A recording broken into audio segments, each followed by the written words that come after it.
Hi అండి, వచ్చేసారా? అబ్బా బీరకాయ అని అనేవాళ్ళు కూడా బీరకాయ పచ్చడితో అన్నం కనుక తిన్నారంటే ఒక ముద్ద ఎక్కువే కానీ తక్కువ అయితే తినరు.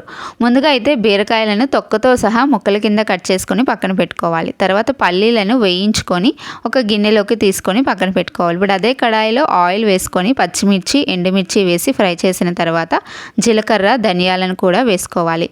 ఉంటే వెల్లుల్లిపాయలను కూడా వేసుకోండి.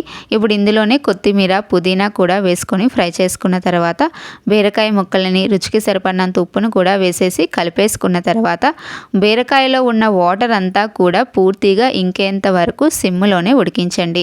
తర్వాత చింతపండు, కరివేపాకు వేసుకొని కలిపేసుకున్న తర్వాత స్టవ్ అనేది ఆపేసి పూర్తిగా చల్లారాక రోట్లో కానీ మిక్సీ జార్లో కానీ వేసేసి మరీ మెత్తగా కాకుండా కచ్చాపచ్చగా గ్రైండ్ చేసుకుంటే మనకి బీరకాయ పచ్చడి అనేది తయారైపోతుంది. వేడివేడి అన్నంలో కాస్తంత నెయ్యి కానీ నువ్వుల నూనె కానీ వేసుకొని తింటే చాలా బాగుంటుంది.